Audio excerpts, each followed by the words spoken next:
Dans les sous-sols du British Museum à Londres, dans les réserves du Musée du Louvre à Paris, dans les entrepôts de l'Oriental Institute de Chicago, dorment des centaines de milliers de petits rectangles d'argile cuite, couverts de minuscules empreintes cunéiformes.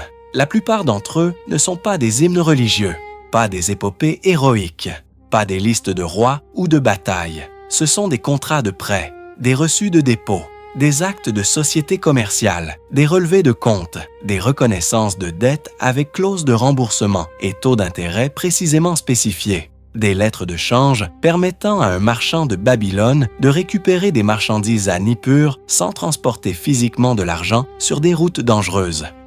Ces tablettes ont entre 1500 et 4000 ans. Elles furent cuites dans les fours de Babylone, d'Ur, de Nippur, de Larsa, les grandes cités de la plaine mésopotamienne, entre le Tigre et l'Euphrate, dans l'actuel Irak. Leurs auteurs étaient des marchands, des prêteurs, des scribes, des fonctionnaires de palais et de temples qui géraient des flux de richesses d'une complexité que les historiens de l'économie ont mis des décennies à reconstituer entièrement. La Mésopotamie babylonienne n'inventa pas seulement l'écriture, le droit, l'astronomie et la roue. Elle inventa la finance. Et l'histoire de cette invention, de ses origines dans les greniers des temples sumériens jusqu'à sa codification dans le code de Hammurabi, est l'une des histoires les plus dérangeantes et les plus instructives que l'archéologie ait jamais exhumées. Avant Babylone, avant les grandes dynasties akkadiennes et sumériennes, avant même l'écriture telle que nous la connaissons, il y avait les temples. Dans les cités-États sumériennes du 4e millénaire avant Jésus-Christ, Uruk, Ur, Eridu, Lagash, le temple n'était pas seulement un lieu de culte, c'était la plus grande institution économique de la cité. Les dieux de Sumer étaient des propriétaires et fonciers. Leurs terres, administrées par les prêtres en leur nom, produisaient du grain, de l'orge, des dattes, de l'huile de sésame. Leurs troupeaux fournissaient de la laine et des produits laitiers. Leurs ateliers employaient des tisserands, des forgerons, des potiers. Et tout cela convergeait vers les greniers et les entrepôts du temple, où des scribes méticuleusement formés enregistraient chaque entrée et chaque sortie sur des tablettes d'argile fraîche avant de les sécher au soleil ou de les faire cuire pour les conserver. C'est dans ce contexte la nécessité de gérer des flux de marchandises à grande échelle à l'intérieur d'une institution complexe que l'écriture cunéiforme émergea. Les plus anciens textes écrits connus de l'histoire humaine, datant d'environ 3300 avant Jésus-Christ et retrouvés à Uruk, ne sont pas des poèmes ou des prières. Ce sont des listes de comptabilité, tant de jarres d'orge reçues, tant de têtes de bétail comptabilisées, tant de rations de grains distribuées aux travailleurs du temple. L'écriture fut inventée non pas pour raconter des histoires, mais pour tenir des comptes. Les temples sumériens résolurent un problème fondamental que toute économie d'une certaine taille doit résoudre. Comment coordonner les échanges entre des individus qui ne se connaissent pas et qui ne peuvent pas simultanément inspecter les marchandises qu'ils échangent? La réponse sumérienne fut l'institution de dépôts standardisés. Un agriculteur apportait son grain au temple, qui lui remettait un reçu. Une tablette d'argile attestant qu'une quantité précise d'orge de qualité définie était stockée en son nom dans les greniers sacrés. Ce reçu pouvait circuler. Il pouvait être cédé à un tiers en paiement d'une dette. Il pouvait être présenté au temple par n'importe qui pour retirer la marchandise correspondante. C'était, dans sa structure fonctionnelle, un titre au porteur, un instrument financier. Ce système de reçus standardisé émis par une institution de confiance, le temple dont l'autorité divine garantissait l'honnêteté, permit une expansion considérable du volume des échanges commerciaux possibles dans les cités sumériennes. Les marchands n'avaient plus besoin de transporter physiquement de l'orge ou de l'huile pour régler leurs transactions. Ils échangeaient des titres sur ces marchandises, conservées en sécurité dans les greniers du Dieu. Pendant des siècles, l'économie mésopotamienne fonctionna principalement à travers ces systèmes de comptabilité en nature, orge, huile, laine et thym, dont les valeurs relatives étaient établies par les institutions centrales du temple et du palais. Mais au cours du 3e millénaire avant Jésus-Christ, un métal commença à jouer un rôle croissant comme unité de compte et comme moyen d'échange sur les longues distances. L'argent. L'argent, le métal, pas la monnaie au sens moderne, présentait des propriétés que l'orge ne pouvait pas avoir. Il ne pourrissait pas, ne se consumait pas, ne prenait pas de place. Il pouvait être divisé en quantités précises, pesé avec exactitude, transporté sur de longues distances sans se dégrader. Les marchands mésopotamiens adoptèrent progressivement l'argent comme étalon de valeur universelle, non pas sous forme de pièces frappées qui n'apparaîtraient que bien plus tard, en Lydie, au 7e siècle avant Jésus-Christ, mais sous forme de lingots et d'anneaux pesés à chaque transaction sur des balances de précision. Cette adoption de l'argent métal comme étalon de valeur eut une conséquence d'une importance capitale. Elle rendit possible le prêt à intérêt sous une forme précise et documentable. Prêter de l'orge avait toujours été pratiqué. Un agriculteur en difficulté empruntait du grain pour semer et remboursait après la récolte avec un supplément. Mais l'orge se corrompt, se consomme, varie en qualité. Les litiges sur les remboursements en nature étaient inévitables et fréquents. L'argent ne se corrompt pas. Pesé à l'entrée, pesé à la sortie, la transaction était nette, précise, incontestable. Les tablettes cunéiformes de la période d'Ur III, vers 2100 avant Jésus-Christ, documentent un marché du crédit d'une sophistication qui stupéfie les économistes modernes.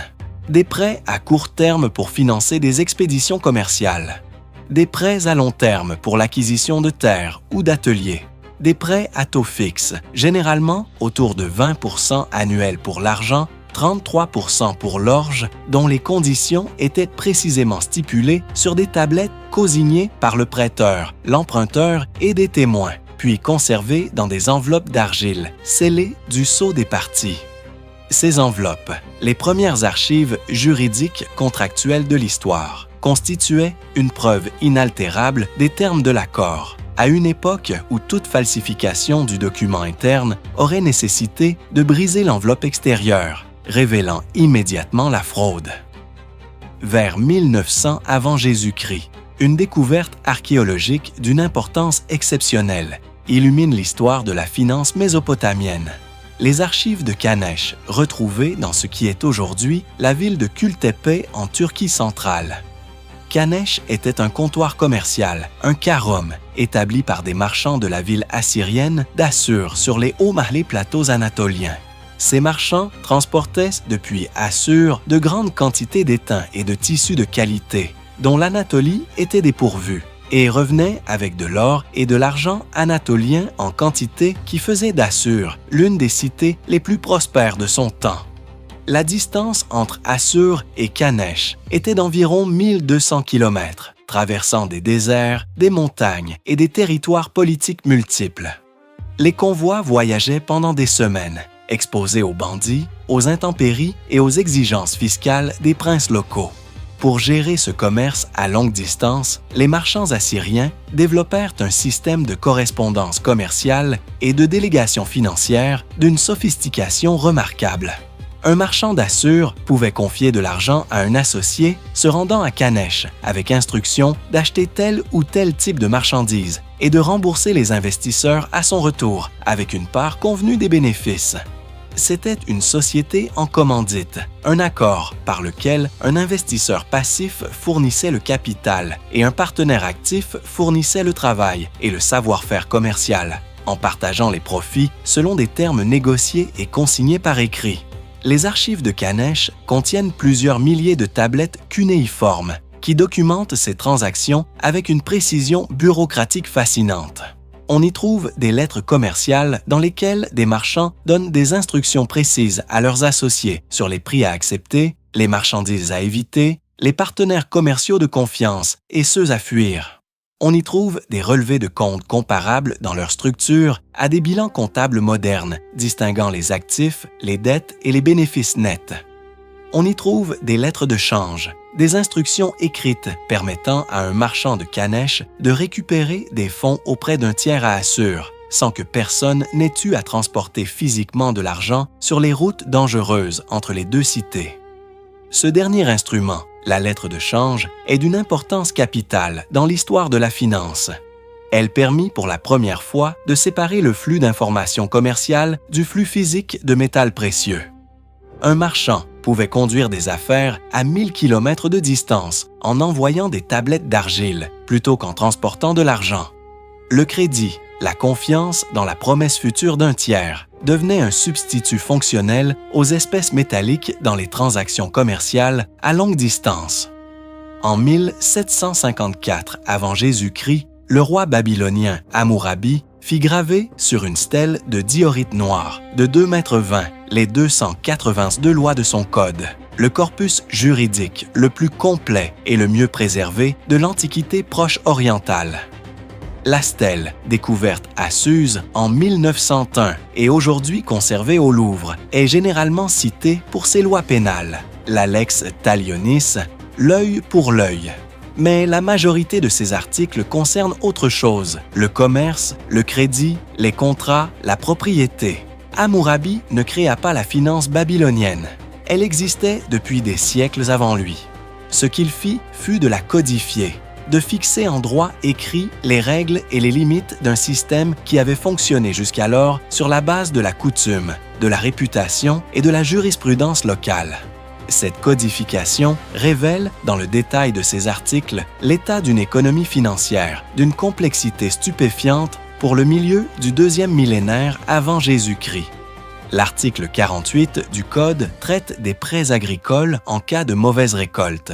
Si une inondation ou une sécheresse détruit la récolte d'un fermier endetté, le contrat de prêt est suspendu pour l'année et aucun intérêt ne court pendant la période de sinistre.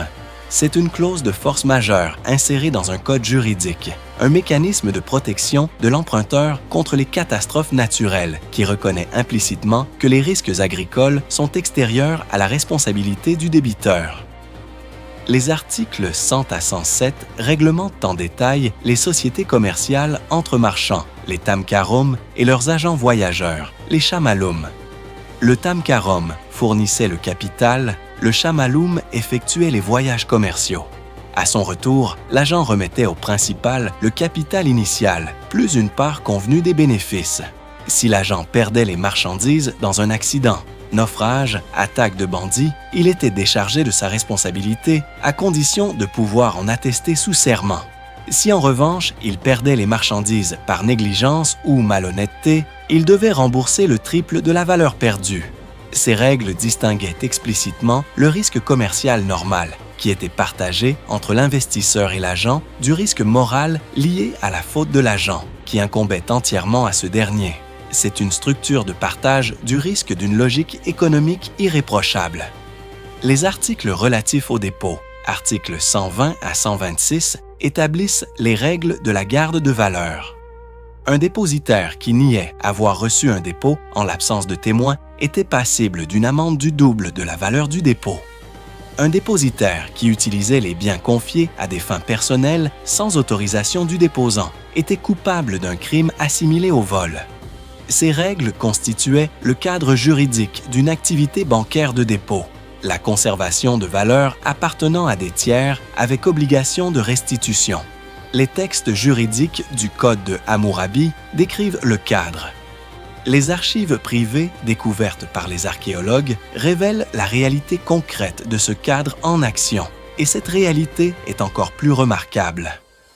La maison Ejibi, dont les archives couvrent 5 générations, de la fin du 8e siècle au début du 5e siècle avant Jésus-Christ, est la mieux documentée des grandes familles d'affaires babyloniennes. Ces archives contiennent plusieurs milliers de tablettes qui retracent l'évolution d'une entreprise familiale, partie du commerce de laine et d'immobilier urbain, pour devenir, sur plusieurs générations, la plus grande institution de crédit privé de Babylone. Les Ejibi acceptaient des dépôts de la part de particuliers et d'institutions, y compris des temples, en payant un intérêt aux déposants. Ils prêtaient de ces dépôts à des marchands, des artisans et des propriétaires fonciers à des taux supérieurs, en conservant la différence comme bénéfice. C'est la structure fondamentale de l'intermédiation financière. Collecter de l'épargne dispersée et la concentrer pour la prêter à ceux qui en avaient que besoin, dans toute sa logique économique essentielle. Les Ejibi ne gardaient pas l'argent de leurs déposants sous des nattes dans leurs arrière-cours. Ils le faisaient travailler, le mettaient en circulation, en tiraient un rendement qu'ils partageaient partiellement avec leurs déposants. Il finançait également des expéditions commerciales à longue distance vers l'Égypte, vers la Perse, vers l'Anatolie, en fournissant le capital d'amorçage aux marchands en échange d'une part des bénéfices. Il gérait des propriétés pour des clients absents, collectant les loyers et les redevances, déduisant leurs commissions et remettant le solde lors du retour du propriétaire. Ils émettaient et recevaient des lettres de change permettant des paiements à distance sans transport physique de métal. Sur 5 générations, la famille Ejibi accumula une fortune considérable et une réputation commerciale qui s'étendait bien au-delà de Babylone. Un siècle plus tard, une autre archive d'une richesse exceptionnelle fut mise au jour par les archéologues, les archives de la maison Murashot, à Nippur, datant du 5e siècle avant Jésus-Christ, soit sous la domination perse achéménide sur Babylone. Les Murashot avaient développé une spécialité particulièrement sophistiquée. Ils servaient d'intermédiaires financiers entre l'administration fiscale perse et les populations babyloniennes locales.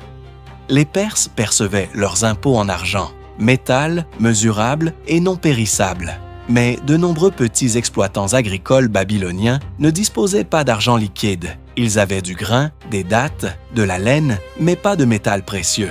Les Murashot achetaient les productions agricoles des petits paysans à un prix convenu, les convertissaient en argent sur les marchés et réglaient leurs impôts à leur place, en facturant évidemment cette intermédiation à un taux confortable. Ils fournissaient également des avances de semences et d'équipements agricoles aux exploitants en échange d'une part de la récolte future. Ce système leur permettait de contrôler une part considérable de la production agricole de la région de Nippur, sans posséder directement les terres. Une forme d'empire économique construit sur le crédit et l'intermédiation, plutôt que sur la propriété foncière directe.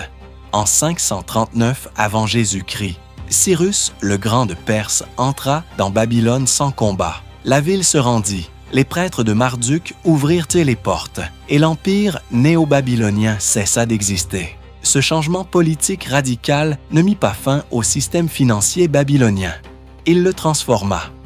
Les conquérants perses avaient besoin des structures administratives et financières babyloniennes pour gérer leur empire.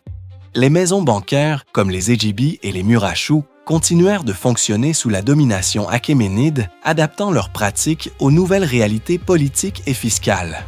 Les tablettes d'argile continuèrent d'être rédigées et archivées. Les contrats continuèrent d'être cosignés et scellés. L'infrastructure juridique et comptable que des siècles de pratiques babyloniennes avaient construite survécut à la chute de l'empire qu'il avait développé. Ce n'est que progressivement, sur plusieurs siècles, avec la conquête d'Alexandre, l'hellénisation de la Mésopotamie et le déplacement du centre économique régional vers les nouvelles cités grecques, que les pratiques financières babyloniennes cessèrent d'être vivantes et devinrent de l'archéologie. Les tablettes d'argile cessèrent d'être cuites. Les archives se dispersèrent et les techniques d'intermédiation financière, de partage du risque, de lettres de change et de sociétés en commandite que les marchands babyloniens avaient perfectionnées pendant des millénaires furent lentement réinventées des siècles plus tard par des marchands arabes, puis italiens, qui ignoraient où de leurs prédécesseurs mésopotamiens. Dans les archives de la maison Ejibi, les chercheurs ont retrouvé un contrat de prêt daté de 611 avant Jésus-Christ, un accord entre un membre de la famille et un emprunteur, précisant le montant du prêt en argent, le taux d'intérêt annuel, la date d'échéance, les garanties offertes par l'emprunteur et les noms des témoins. La tablette fut scellée dans une enveloppe d'argile portant l'empreinte des sceaux des parties.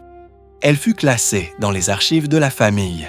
Elle y resta pendant 26 siècles, jusqu'à ce que les archéologues la retrouvent, la déchiffrent et comprennent ce qu'elle disait.